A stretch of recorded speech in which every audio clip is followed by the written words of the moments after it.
राधे राधे सभी को। So friend, आज हम देखने वाले हैं Delhi police constable reasoning previous year question part 16।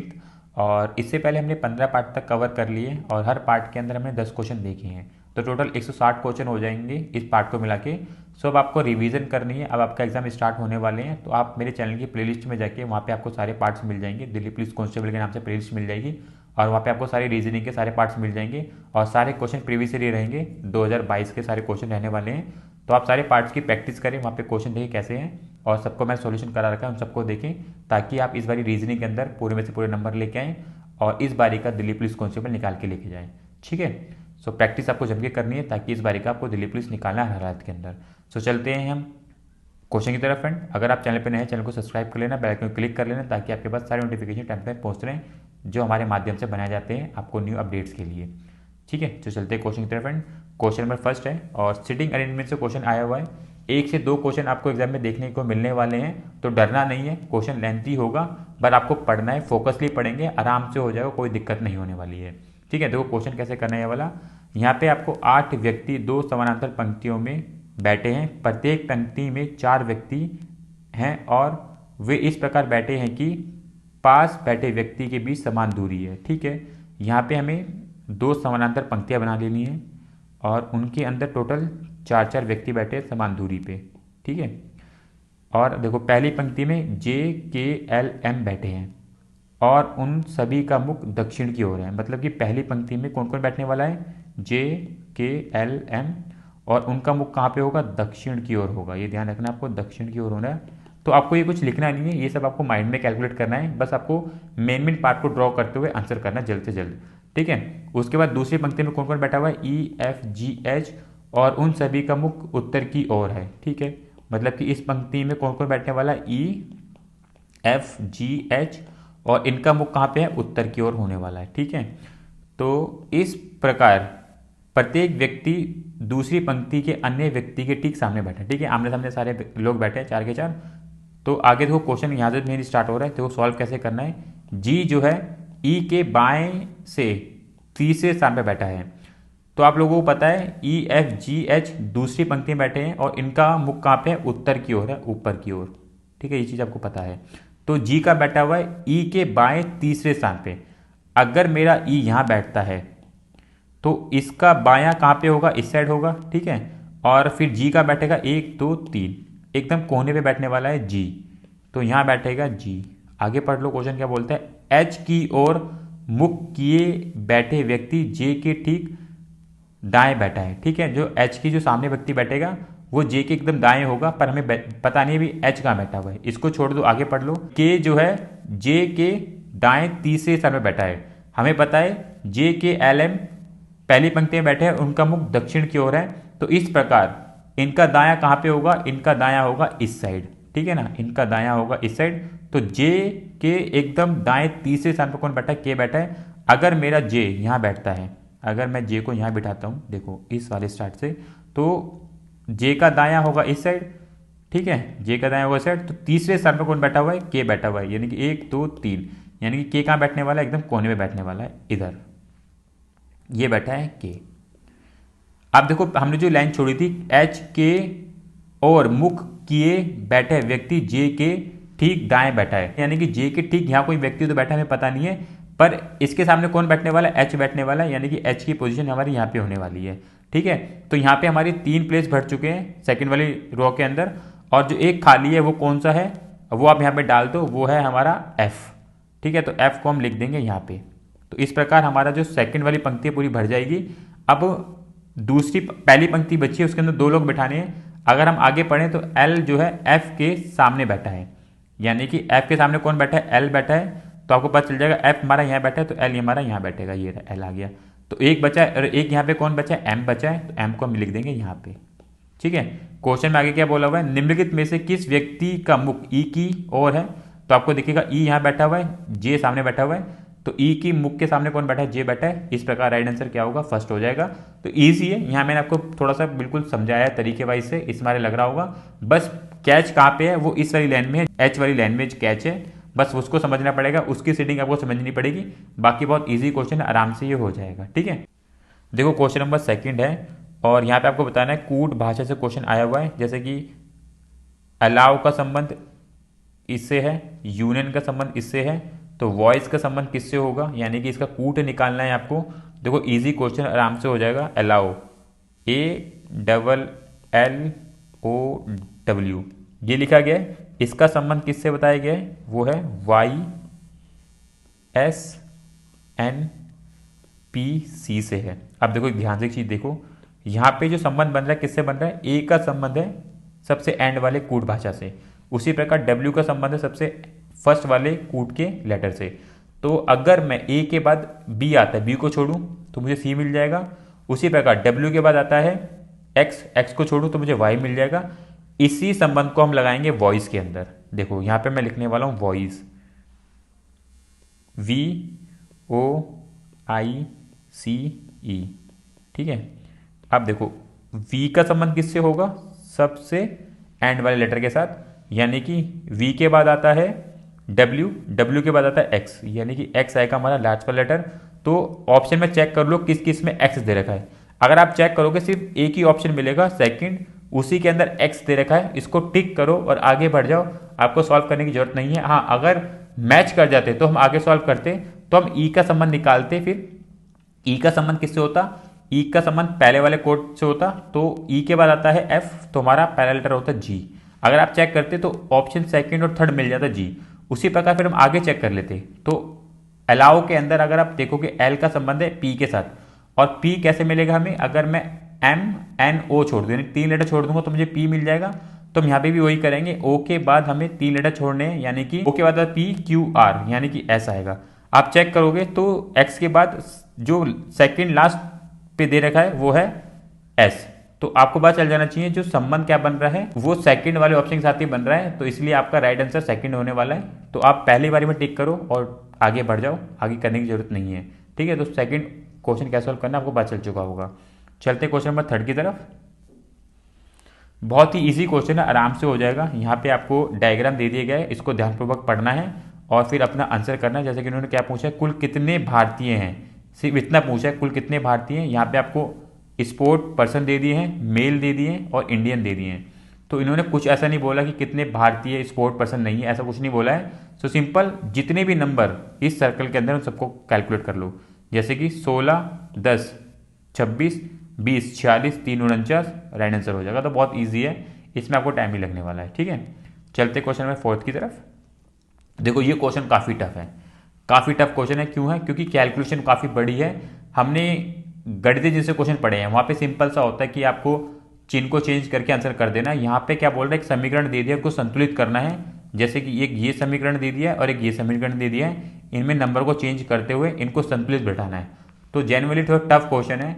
तो ऐसे क्वेश्चन आपके लक पे डिपेंड करने वाले हैं। जैसे कि आपने पहला ऑप्शन उठाया, आपने वो लगाते आपका ठीक हो गया तो आप टिक करो, आगे बढ़ जाओ। अदरवाइज टाइम टेकिंग क्वेश्चन है, तो कैसे करना है इन क्वेश्चन को आप खुद देख सकते हो। बाकी यहाँ पे ये क्वेश्चन का आंसर पता है आपको, सेकंड है। बाकी आपको कैलकुलेशन करने आती है, आप आराम से पुट करेंगे और अपना आंसर कर सकते हैं। जैसे कि 284 की जगह पे आपको 144 लिखना है, 144 डिवाइडेड बाय 6 प्लस 144 की जगह पे आपको 284 लिखना है, ठीक है, multiply by 4 minus 326 divided by 163 multiply by 125 equals to 27 multiply 25 की जगह पे 30 आएगा और 30 की जगह पे 25 आएगा और मल्टीप्लाई 4, ठीक है। ये समीकरण आपको दिख रहा है और ये समीकरण दिख रहा है, इसको सॉल्व करना है आपको और ये दोनों अब इक्वल आ जाएंगे। जैसे कि इक्वल कैसे आएंगे, देखो 25 और 4 होता है हमारा 100 प्लस अगर मैं इसको मल्टीप्लाई करता हूँ 27 को मैं 3 से मल्टीप्लाई करूँ तो कितना बनेगा मेरा, तो मेरा बनेगा 810, ठीक है ना। 810 बनेगा, 0 एक पीछे आ जाएगा तो 810 हो जाएगा और इन दोनों को मैं प्लस करूँगा तो 910 आएगा। यानी कि जो ये समीकरण है ना वो आपके 910 के बराबर आ जाए, आपको ये सॉल्व कर लेना है और इस समीकरण को 910 के बराबर लेके आ जाना है, ठीक है। तो कैलकुलेशन है पूरी, अगर आपका लक साथ दे जाएगा तो अगर आपने पहला ऑप्शन ही उठाया और वही ठीक हो गया अच्छी बात है, नहीं तो दूसरा भी चेक करना पड़ सकता है इसमें और आपके पास कोई चारा नहीं है, ठीक है। चलते हैं क्वेश्चन नंबर 5 की तरफ। देखो यहाँ पे आपको यहाँ पे कुछ शब्द दे दिए गए हैं, इनको शब्द अंग्रेजी शब्दकोश के अनुसार लगाने हैं। जैसे आपने पढ़ा लेटर ए पहले पे आता है, लेटर बी सेकंड पे आता है, तो उसी प्रकार से देखना है और कौन सा लेटर कौन से प्लेस पे आता है उसके अकॉर्डिंगली आपको उसको अरेंज करते हुए लगाना है। जैसे कि आप यहाँ पे देखोगे पांचों लेटर के अंदर S O S O S O S O S O दे रखा है, तो इसके बाद वाला यानी कि थर्ड लेटर से आपको चेक करना है। वी है, सी है, सी है, टी है, यू है, यानी कि आपको पता है वी टी और यू से पहले हमारा क्या आता है, सी आता है। तो हम सेकंड और थर्ड वाले को चेक करने वाले हैं कि हमारे पहले स्थान पे कौन सा लेटर आएगा। तो सी के बाद आई दे रखा है, सी के बाद आई दे रखा है, फिर ए दे रखा है, फिर ए दे रखा है, फिर बी और फिर एल। हमें पता है एल से पहले क्या आता है, बी आता है, तो पहले स्थान पे आएगा सेकंड। ऑप्शन चेक कर लो कहाँ का सेकंड दे रखा है, तो सिर्फ सेकंड में ही दे रखा है सेकंड, तो इसलिए टिक करो और आगे बढ़ जाओ। आगे सॉल्व करने की जरूरत नहीं है। अगर आपकी इच्छा है आगे सॉल्व करना है तो सेकंड के बाद फर्स्ट पे सेकंड आएगा, सेकंड पे थर्ड आएगा, फिर वी, देखो ये दोनों कट जाएंगे, फिर आपके पास बचेगा फर्स्ट, फोर्थ, फिफ्थ। तो अगर आप देखोगे वी, टी और यू, तो वी और यू से पहले टी आता है, यानी कि थर्ड वाले प्लेस पे फोर्थ आ जाएगा, और फोर्थ वाले प्लेस पे फिफ्थ आ जाएगा, और फिफ्थ वाले प्लेस पे फर्स्ट आ जाएगा। इस प्रकार से आपका ये पूरा शब्दकोश अरेंज हो जाएगा और ये आंसर होगा आपका सेकंड वाला। तो पहले टिक करो, जरूरी नहीं पूरा सॉल्व करना है, अपना टिक करके आगे बढ़ जाओ। ठीक है, क्वेश्चन नंबर 6 देख लो। पेपर कटिंग से क्वेश्चन आया हुआ है और एक दो क्वेश्चन देखने को मिलने वाले हैं पेपर कटिंग से, और वो टफ भी हो सकते हैं, इजी भी हो सकते हैं। मैंने सारे लगा रखे हैं, आप उनको देखना, आपको आइडिया मिल जाएगा। यहाँ पे तो इजी दे रखा है, जनरली टफ भी आए हुए हैं काफ़ी सेट के अंदर। देखो कैसे करना है। यहाँ पे आपको ये डायग्राम दे दिया गया है और इसकी देखोगे नीचे वाली पे, इसकी पूंछ नीचे की साइड है, इसकी पूंछ इधर है, तो बस सिंपल सा आराम से सॉल्व हो जाएगा। जब इसको इधर पलटोगे तो इसकी जो याली पूंछ होगी वो इस साइड चली जाएगी और इसकी जो पूंछ होगी वो इस साइड आ जाएगी। ठीक है, तो बस कुछ इस तरीके से आप यहाँ पे चेक कर लोगे तो आपको दिख जाएगा सेकंड वाला। आराम से आप टिक करके आगे जा सकते हो, कोई टफ नहीं है, ये आराम से हो जाने वाला क्वेश्चन है। ठीक है, क्वेश्चन नंबर 7 देख लो। ब्लड रिलेशन से क्वेश्चन है, बहुत ईजी क्वेश्चन है, आराम से हो जाएगा, बस थोड़ा फोकस की जरूरत रहनी चाहिए इसके अंदर। देखो क्वेश्चन कैसे करना है आपको, यहाँ पे बता देंगे परसेंटेज का मतलब पुत्र है, हैश का मतलब बेटी है, एंड का मतलब भाई है, और ए का मतलब बहन है। आपको ये पूरा दे देगा, इसको सॉल्व करना है। देखो क्या करना है, मैं दिखाता हूँ। यहाँ पे हमारे जो ट्रायंगल में होंगे वो मेल होंगे और जो सर्कल में रहेंगे वो फीमेल को रिप्रेजेंट करने वाली हैं। तो देखो क्वेश्चन क्या बोलता है, डब्ल्यू के बाद हमें एट द रेट दे रखा है, और एट द रेट का मतलब है बहन, यानी कि डब्ल्यू बहन है किसकी, क्यू की। तो डब्ल्यू क्या है, बहन है किसकी, क्यू। क्यू क्या है, परसेंटेज, क्यू के बाद परसेंटेज दे रखा है, तो परसेंटेज है पुत्र। तो क्यू क्या है, पुत्र है, सॉरी, क्यू क्या है, पुत्र है किसका, आर का। ठीक है, आगे देख लो, आगे क्या बोलता है। आर के बाद हमें एंड दे रखा है, और एंड क्या है, भाई है। आर भाई है किसका, एस का। ठीक है, आगे पढ़ लो। उसके बाद फिर एंड दे रखा है, एस भी भाई है किसका, टी का। ठीक है, आपको संबंध बताना है डब्ल्यू टी से किस प्रकार संबंधित होगा। देखो हमें यहाँ पे पता है डब्ल्यू बहन है क्यू की और क्यू पुत्र है आर का, तो ये इसकी बेटी हो जाएगी। ये तो पता चल गया आपको, ये इसकी बेटी हो गई। ठीक है, और आर जो है एस का भाई है और एस टी का भाई है, यानी कि ये सब में भाई भाई का रिलेशन है। तो उसी प्रकार डब्ल्यू किस प्रकार संबंध होगी टी की। अब देखो डब्ल्यू का संबंध टी से किस प्रकार होगा, वो संबंध होने वाला है कि या तो ये इसका बुआ लगने वाली है, क्योंकि हमें पता नहीं मेल है फीमेल है, या चाचा लगने वाला है, ये ताऊ भी लग सकता है। तो अगर आप ऑप्शन चेक कर देखोगे तो बेटे का बेटा ये तो हो नहीं सकता है, पौत्र तो है नहीं, क्योंकि चाचा और बुआ का रिलेशन निकल के आ रहा है। आंटी चाची नहीं है, क्योंकि हमें पता नहीं है ये लेडीज है या मेल है। उसी प्रकार माँ होगी नहीं है, तो भाई की बेटी यानी कि भतीजी, ऑप्शन 4 इसका आंसर होने वाला है। तो थोड़ा सा आपको जज करना पड़ेगा और आराम से ये हो जाएगा आपका। ठीक है, चलते हैं क्वेश्चन नंबर 8 की तरफ। देखो यहाँ पे आपको संबंध निकालना है, जैसे कि दूसरे का संबंध पहले के साथ है, छठे का संबंध पांचवें के साथ है, तो बताना है आपको चौथे का संबंध तीसरे से कैसे होगा। तो संबंध क्रिएट करना है, बहुत इजी क्वेश्चन है, बस आपको ध्यानपूर्वक देखना है। 1/54 लिखा हुआ है और 1/67 लिखा हुआ है। ठीक है, तो देखो 54 और 67 के बीच का डिफरेंस अगर मैं बताऊं तो 13 होता है। उसी प्रकार 59 और 40 के बीच का डिफरेंस कितना होता है, 13 होता है। तो बस 13 का डिफरेंस है, तो क्या नंबर माइनस किए जाएं या क्या नंबर ऐड किए जाएं तो 13 का डिफरेंस आ जाए। तो अगर 68 में मैं 13 ऐड कर दूं तो कितना होता है, वो होता है 81। तो राइट आंसर क्या होगा, 1:80 1। ठीक है ना, 1:81 इसका राइट आंसर होगा। तो बस आपको संबंध क्रिएट करना है, संबंध का पता लगा लेना है क्या संबंध बन रहा है, बस अपना आंसर करके आपको आ जाना है। तो ईजी होता है, काफ़ी ज़्यादा क्वेश्चन देखने को मिलते हैं संबंध से, तो आराम से ही हो सकता है आपका। ठीक है, चलते क्वेश्चन नंबर 9 की तरफ। यहाँ पे आपको एक संख्याओं की श्रृंखला दे दी गई है और बीच में क्वेश्चन मार्क डाल दिए गए हैं, बताना है श्रृंखला कैसे पूरी होगी। इजी है, देखो कैसे करना है ये क्वेश्चन को। यहाँ पे आपको 69, 73, 67, 75 और फिर क्वेश्चन मार्क 63, 79, 61। देखो रिलेशन कैसे बनाए गए, बहुत ही समझदारी से करना पड़ेगा, नहीं तो गलत होने की संभावना भी हो सकती है। जैसे कि 69 से 73 तक जाएंगे तो क्या करना पड़ रहा है हमें, +4 करना पड़ रहा है।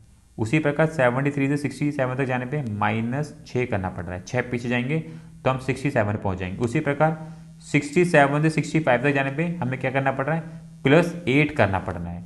उसी प्रकार हम आगे हमें चेक करना है, फिर इससे आगे चेक करना है, हमें पता नहीं है, इसके आगे हमें पता नहीं है, पर इसके इधर देखेंगे तो हमें क्या देखने को मिलेगा, 63 से 79 तक जाने पे हमें +16 करना पड़ रहा है।